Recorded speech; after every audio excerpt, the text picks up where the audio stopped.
So ito na nga guys, dumating na ang aking order galing sa Cabanatuan Isabela pa to guys. Ito po ay rare na snake plant, Sansevieria kirkii.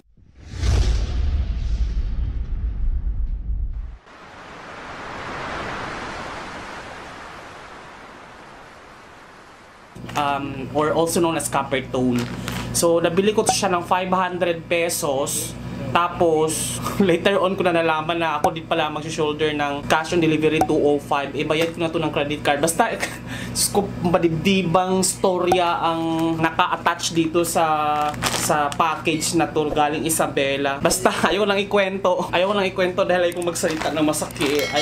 Ayaw ko na magsalita. Basta, bago makarating sa akin, sobrang parang may failure din ako kasi hindi ko binasa yung terms and condition. Kasi hindi ko nabasa na ako pala mag-shoulder ng cash on delivery na 205 pesos na LBC. Kasi mali rin ng seller kasi hindi din niya binring up na ako pala mag-shoulder. Binigay lang niya yung tracking number at saka yung care tips nito, which is essential dapat na-inform ako heads up or ahead of time na ako pala magbabayad ng 205 kasi nga wala akong kapera-pera talaga kasi nga wala pang sahod. Credit card ko kasi siya binayaran through online. It would be better if in-include na nila doon kasi di ba may breakdown pag hindi naman tayo nagbabasa ng terms and condition kasi at the end of the day may breakdown tayo na titignan bago i-check out. Naka zero shipping fee kasi hindi naman ako in-inform ahead of time na yung zero pala na yun ay wala palang carrier na magpipick up doon.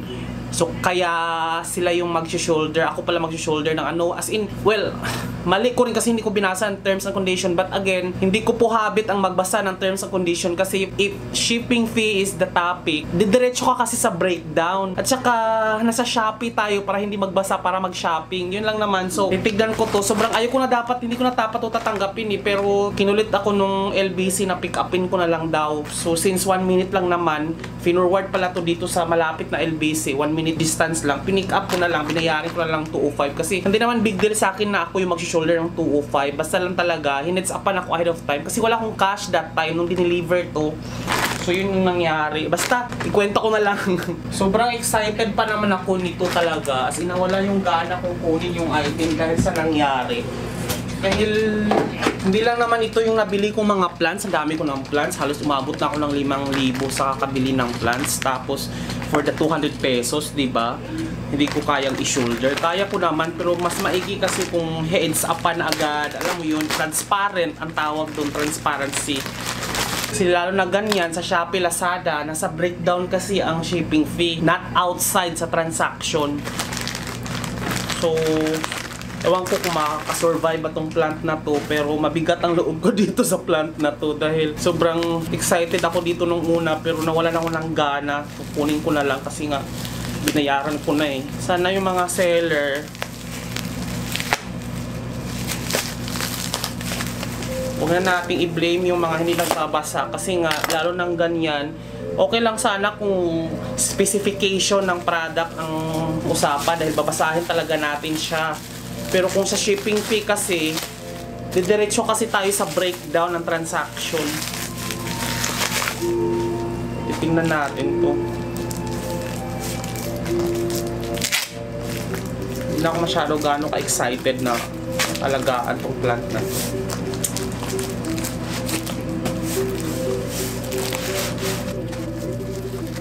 Ito pang malala.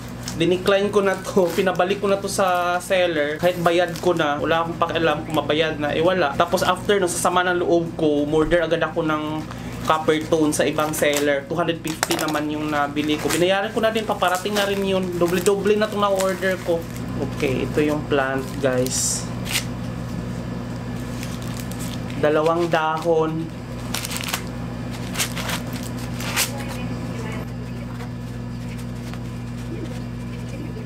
Yan, 2 dahon siya guys.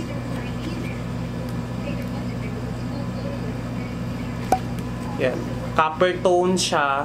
Kulay niya ay copper tone.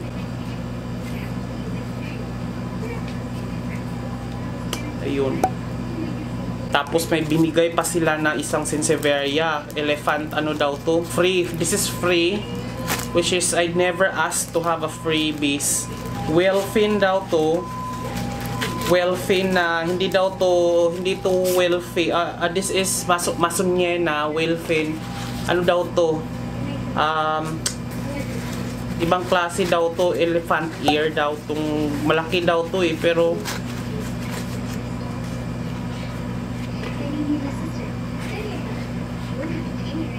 wala, nabiyak siya, nasira yung dahon, crack. Meron na kasi akong ito yung, ayan o, meron na ako. Ayan, meron na ako nito ayan o. Masoniana din. Pero binigyan nila ako, this is worth 1,200 daw. So, for free. Ito nabili ko siya ng parang 200 plus. Ito daw ay amounting to 1,200. Nabibenta daw nila ito ng 1,200. Pero ito, nabili ko lang siya ng 300. Ito siya. Wellfin din to Ito Wellfin din to, hindi pa bumuka. Pareha yung variegation niya, pareha yung texture niya. It's Masoniana. Sansevieria Masoniana. So there. Ito yung binili ko, ito yung freebie nila. So yan, tatanim ko na to, wala pa akong pot kasi nabili So may mga paparating pa ako, isa pang Sansevieria copper tone. Dahil nga bumili agad ako sa sobrang sama ng loob ko, bumili agad ako sa ibang seller. Paparating na din 250 pesos yung isang dahon lang. Tsaka yung delivery fee nun is 85 pesos. Yun, yung delivery fee niya kasama niya talaga sa breakdown. Kaya okay sa akin dahil agad-agad nakita ko agad. So ito, thank you sa seller. Ayan siya. So kung gusto niyo bumili sa kanila, I'll put the link down in the description below, but make sure to read their terms and condition kasi nga baka magulat kayo mag-shoulder ng Huwag kayong dumiretso sa breakdown kasi minsan or tanungin niyo mismo, probing questions ganyan. It's a mutual conversation. So yun. 2,000 years later. Hey guys, after 2 months na nabili ko siya and then na-repat ko na rin siya, nagkaroon na siya ng stable na mga ugat. Ipapakita ko na po sa inyo ang aking Sansevieria Cherokee Eye Copper Tone at ang Sansevieria na Wellfin or Masoniana. So here, so ayan siya guys, kung makikita nyo, ayan, ito na yun siya, medyo bumuka na siya ng malala, tsaka medyo buhay siya. Kung makikita nyo dito sa ating ilaliman, meron na siyang suloy or meron na siyang baby, isa, tapos dito rin, meron din siyang isa, ayan. So meron na siyang bagong 2 anak. So, tapos ito, meron din siyang isang suloy.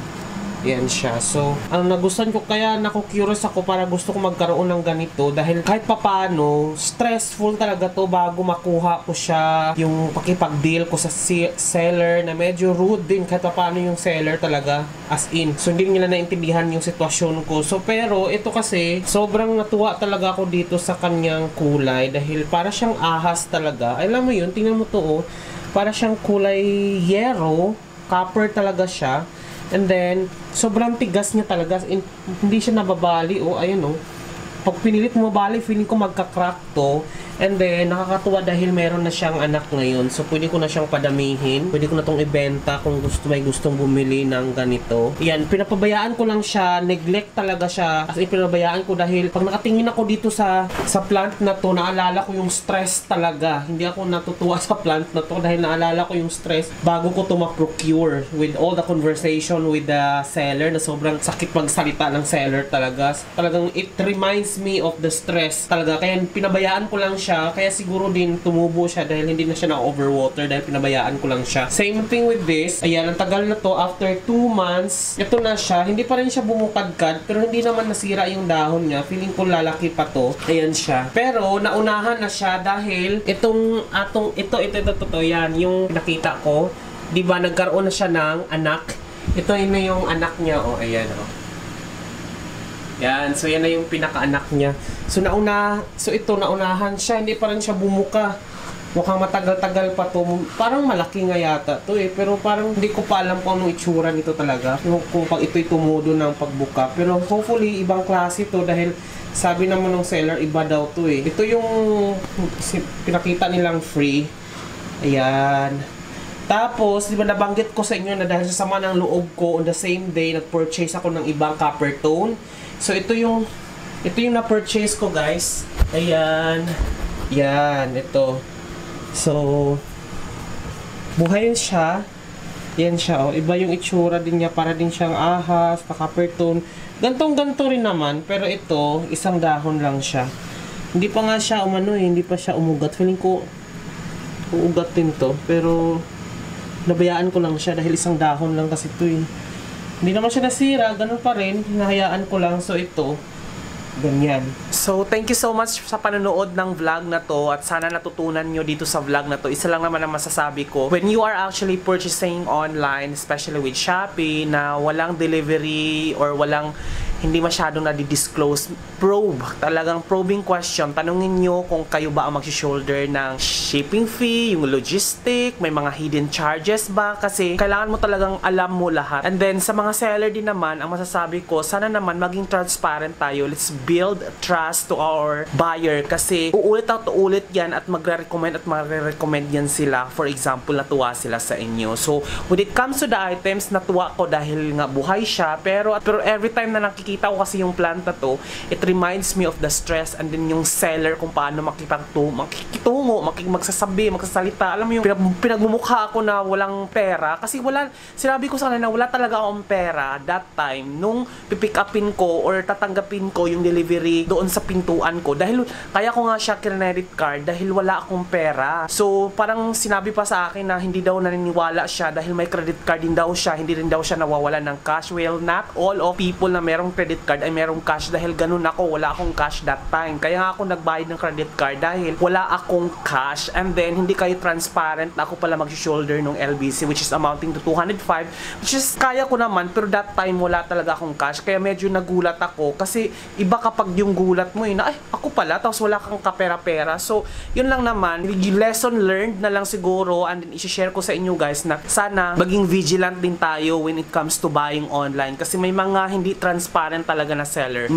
Alam mo yun, kaya ka nga bumili ng plan pampatanggal ng stress, na stress ka palalo. Parang alam mo yung ganyang point.